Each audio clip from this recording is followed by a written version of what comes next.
Hi guys, you're very welcome to another podcast on Narcon. We have had trials and tribulations getting on here today to discuss the vile energy of the narcissist smear campaign and where that comes from, how it looks, what you can do to combat the smearing energy of the narcissist, and why the narcissist needs to do it, or what is behind a person smearing another person's name and telling lies about them and being vile about them and being cruel about them and trying to destroy them ultimately. So before I get into it, I'd like us to take a moment to really consider a person who's either in your family or you've worked closely with and formed a great friendship with and, trusted and relied on, or a person who asks you to marry them and says they love you dearly, has children with you, goes into business with you, tells you that they'll be there for you forever, that they love you so much. And on a dime, they turn into the absolute opposite of that person and become your arch enemy. Now, a lot of us have been so kind of enmeshed with narcissists, or come out of a relationship just with one, or had a parental narcissist, that we're in the vein of thinking of normalizing that type of relationship, so to speak. Particularly if we're in the throes of just coming out of the narcissistic relationship, where we've been devalued, which is indeed part of the smear campaign. We're kind of taking that as just bad stuff, but normal. And it is absolutely abnormal.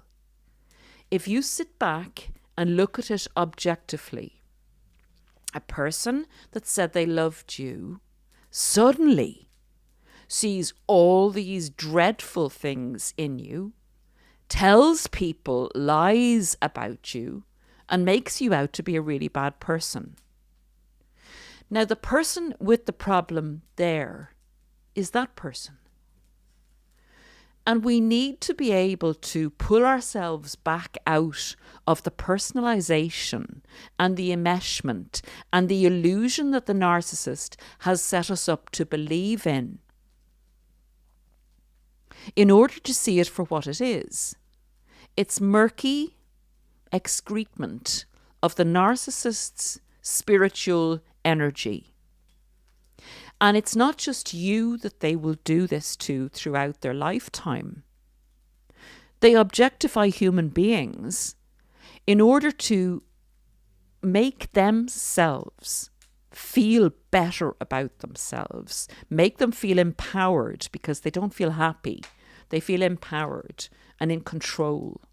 And they create various different paradigms and realities for themselves at any given time. They change the story of reality to suit their narrative. And therefore, they need what we would call smear campaigns and love bombing campaigns to make that reality reflect back to them what they want. So they manipulate other people's versions of reality also by using these tools and techniques.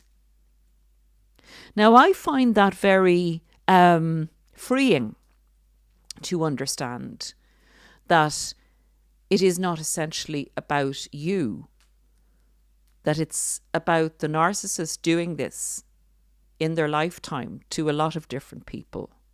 And that's not to say we don't take accountability for a part we might play in a relationship. But the accountability that we need to take is that we stayed in a relationship where we were ultimately being abused, yet we only get to know that towards the end.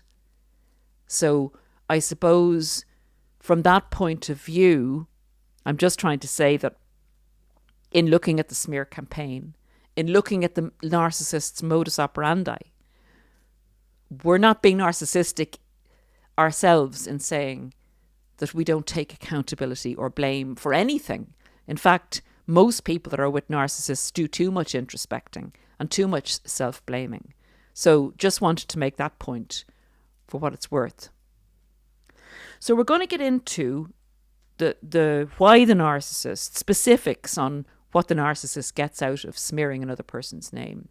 But I did want to make that point in that it's very important to understand that this is part and parcel of the way a narcissist operates, and to sit back and to really look at what's happening without being triggered, because the narcissist needs to trigger you so that you partake in the smear campaign, and your partaking in it gives it validity.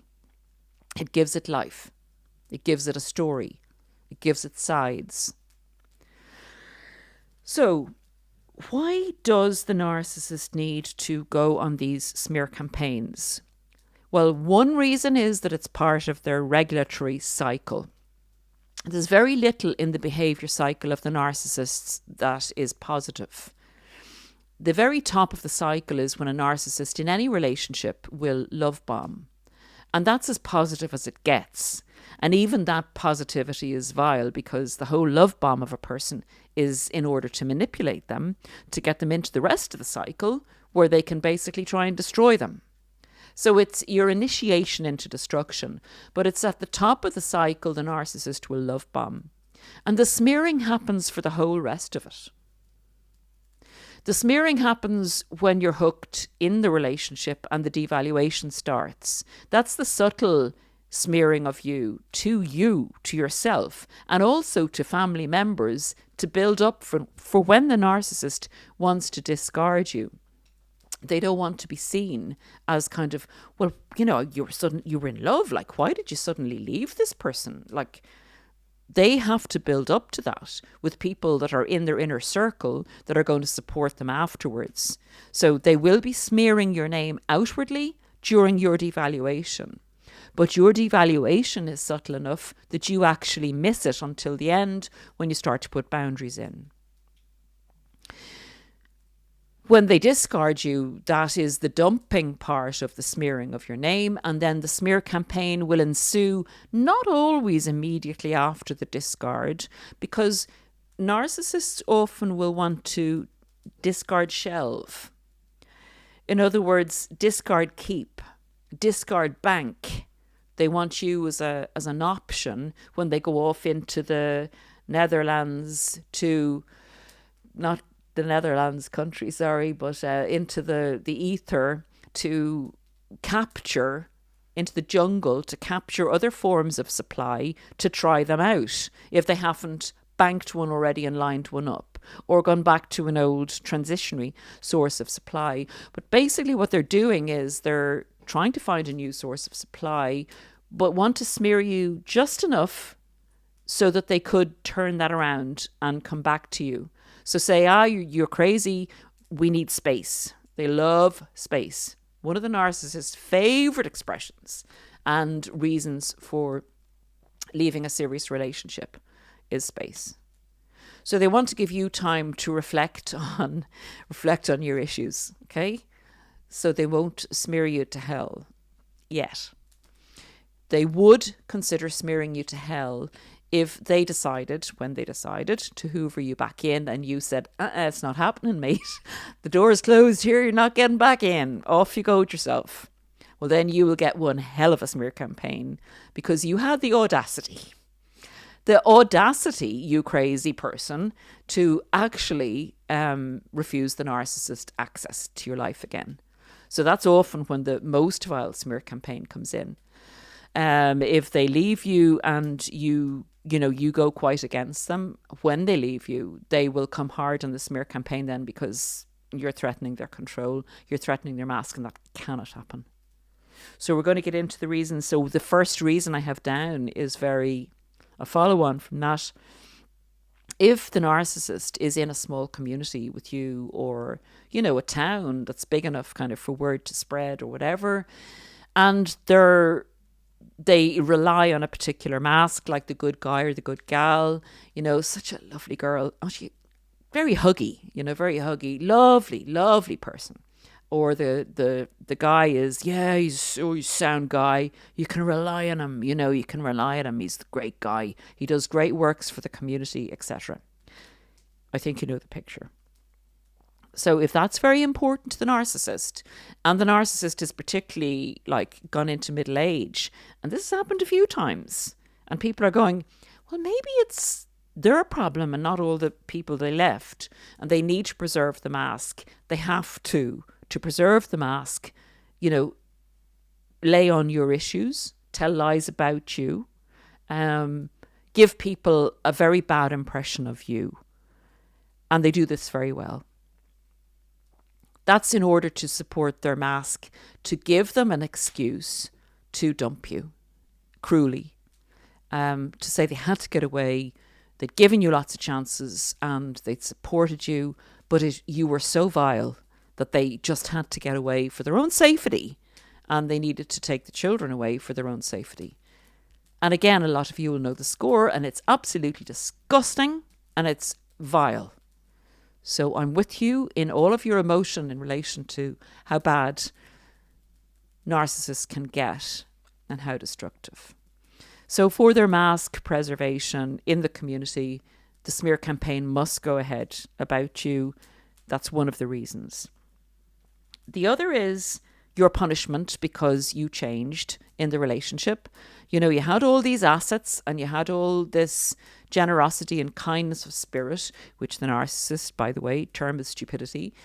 And you didn't give it all up. You did not. You started to put in boundaries, and you held on to, you wouldn't sign your house over, and, you held some money in your account, and you didn't just let them have loads of affairs, the score.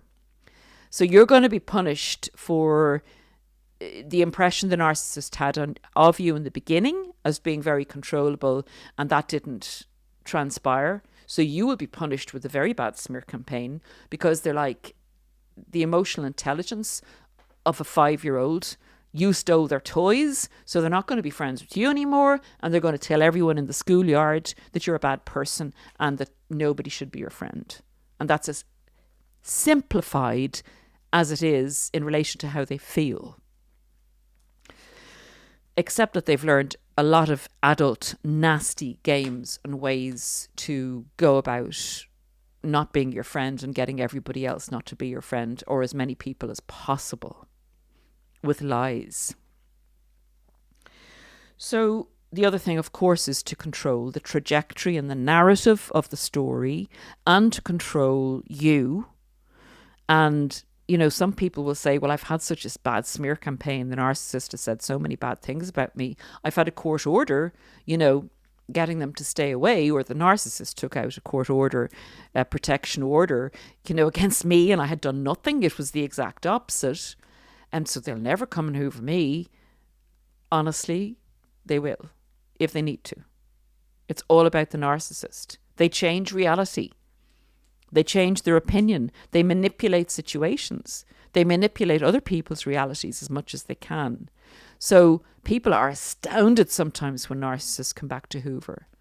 But if they feel that you would be willing to take them back, that you're still controllable, and narcissists feel omnipotent and have a grandiose opinion of themselves, feel entitled, and they honestly believe that sometimes people will take them back. So it really depends on the narcissist themselves and in their circumstances. So I'll park that there for what it's worth. The third reason I have down is that if they leave you quietly and nicely with an amicable conversation, there's going to be absolutely no attention, very little attention. If they can make the meal of the discard last, so to speak, by a smear campaign and people coming to them saying, do you know, she said this, he said that, all this, what I call low level, low class, base behaviour. Narcissists say they hate drama. In fact, any narcissist I think I've ever come across or have heard about in coaching, oh, hate drama, had it said to me myself. They are the biggest creators of drama you will ever come across. Because they live on it. They live on emotional output. And the more vitriolic, the more gossipy, the more vile, the stories that they want to hear are people being affected emotionally by them. That is Christmas dinner and birthday dinner all in one go. So smear campaigns are the lifeblood of a narcissist. Okay.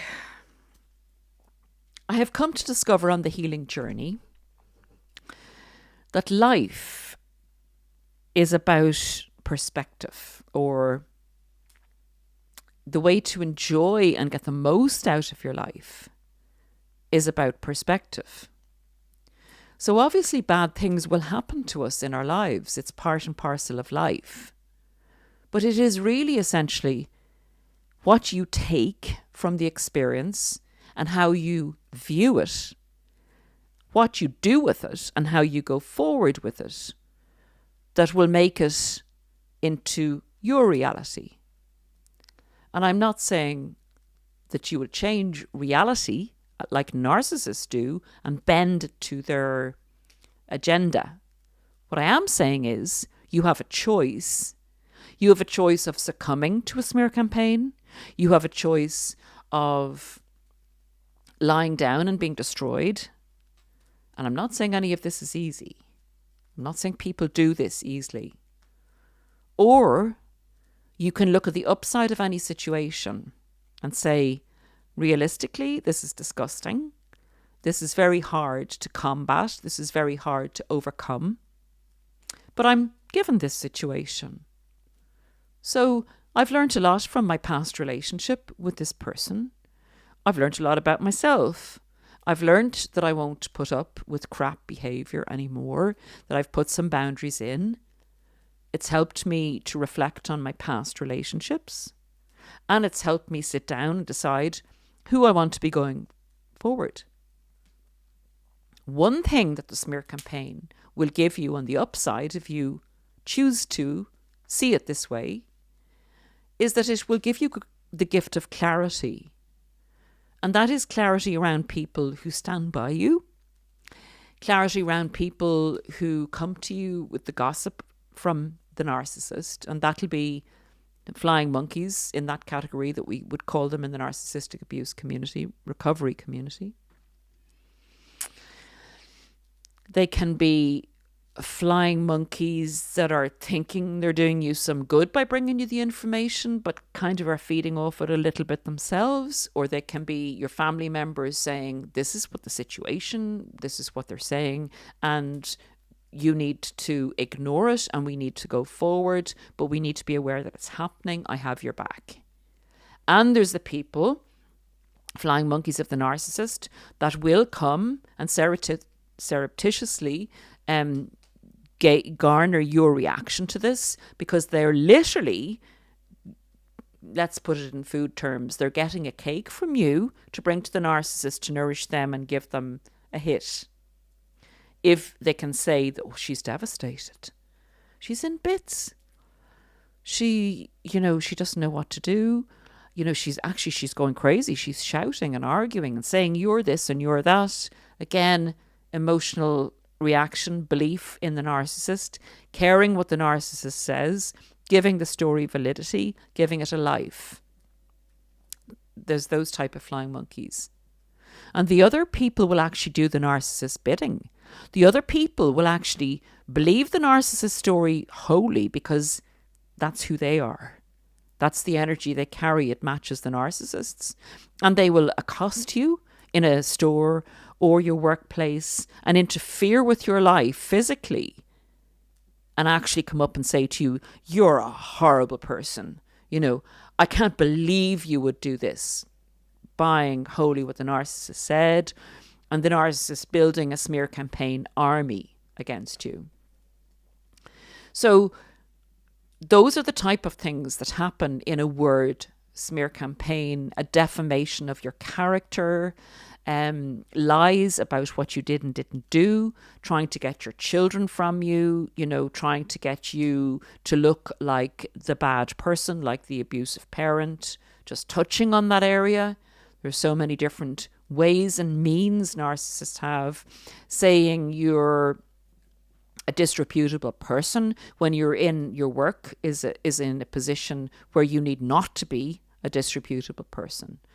I know you get the picture. Whatever way it's going to affect you and trigger you, the narcissist is sure to go in that type of smear campaign. Obviously, if it's a criminal, in terms of physically criminal or illegal smear campaign, you do need to go to the authorities. There's just no two ways about it. But I'm talking about managing in the next few steps, managing a verbal smear campaign that's basically telling lies and talking about you and gossiping about you, etc. So the gift of clarity is one to accept and to know going forward who the people are that you're surrounded with, who to get rid of going forward, and who to keep in your life. And not everybody gets that gift of clarity in a whole community or a bunch of people all at once. Sometimes in life it happens to us. One by one we discover, that person really isn't our friend. But in this, it's the whole schmozzle. You're getting a real kind of good clear out. This is called spring cleaning of your acquaintances, friends and family members. But going forward, even if you're left with one person, at least if they have your back, you have the security and comfort of going forward with a clean slate. So that is the way I would look on the smear campaign from the gift of clarity. Okay, so a smear campaign is literally bringing hell to you on earth. It is literally bringing a fire and hoping that once the narcissist sets the fire under you, that other people are going to throw fuel on it, but particularly you, that you are going to throw fuel by participating in the fire, by adding to the fire. The narcissist literally wants to roast you, and he wants or she wants you to contribute to your own roasting by participating. And what I said at the beginning of the podcast, the very fact that you would even counter something the narcissist said, in a lot of ways gives what the narcissist said a life. It kind of means that the narcissist is somebody who says something that you think has any basis in the truth and that needs to be refuted, if you see where I'm going with this. So my best advice in this particular circumstance is to not put any fuel on the fire.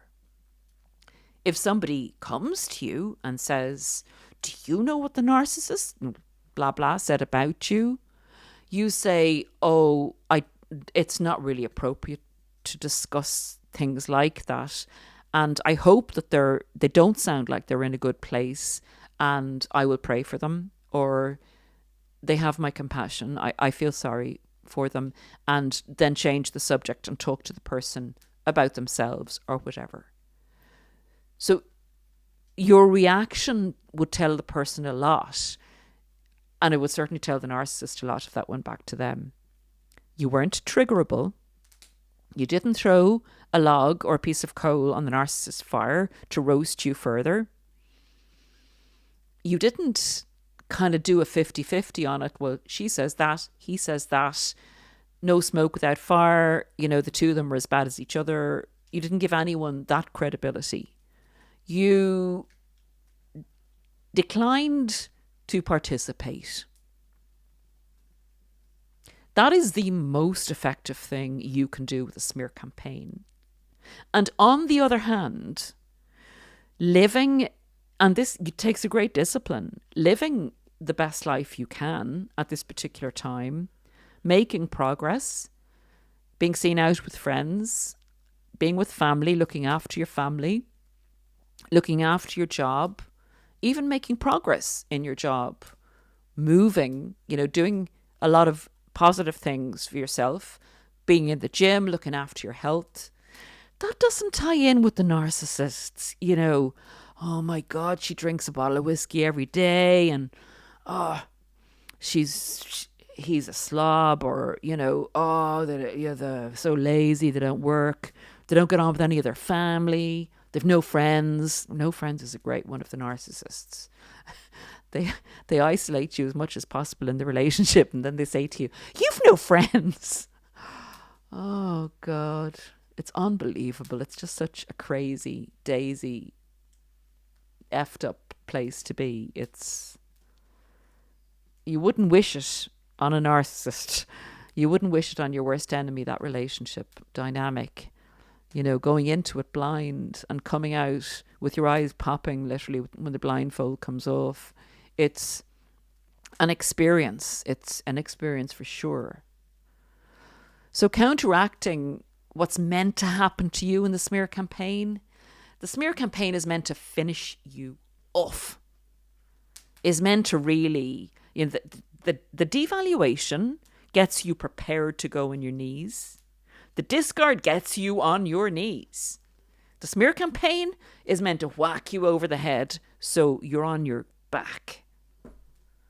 And getting up from being on your back takes a long time unless you get this in perspective as to the ridiculousness, the vileness, and the darkness of the smearing energy of the narcissist, and see it for what it is. This person of low value has this as their spiritual energy, as their makeup. And they're going to do it to other people as well. It's not about you even. It's about the narcissist getting people to believe in them, to believe they're of value. Because I guess they don't believe they're of value themselves. And that's sad. But what this channel is about is helping you survive the abuse of a narcissist. So looking after the narcissist themselves is a whole other story. This channel is about recovery. This channel is about education. Honestly, I believe we need really to understand that this personality type is very different to a normal person. They have no empathy. When they feel particularly threatened, actually by somebody they perceive subconsciously as superior to them, and they can't figure out why they perceive you as superior to them. But no matter what they do, and having coined you as being a stupid, gullible, kind, generous idiot, they can't understand that that's a strength and that you survive because of that. So something in them knows that they can't destroy you, and they can't figure that out because they've chosen the manipulative, controlling, canny, I'm better than you. Obviously, I can destroy you because you're stupid. So when they can't, at the discard, and you're still standing or you're still kneeling, they come back with the smear campaign and try and whack you over the head and say, well, that'll finish you off. And it doesn't. All I can say to you guys is karma's coming. Karma's coming for them. But if you can detach, you will save yourself. And if you can actually not just detach and recover, but if you can use the experience to gain a new perspective on life and on yourself and on your friends and on your family, and you thrive, I just consider that the best, most blessed success of an experience that you could possibly have. So with that, I will bid you farewell. I know some of you like to see himself. For anyone on a podcast audio, he is there. He was hiding behind me. Rem, are you going to say hello? Rem, you going to say hello? No.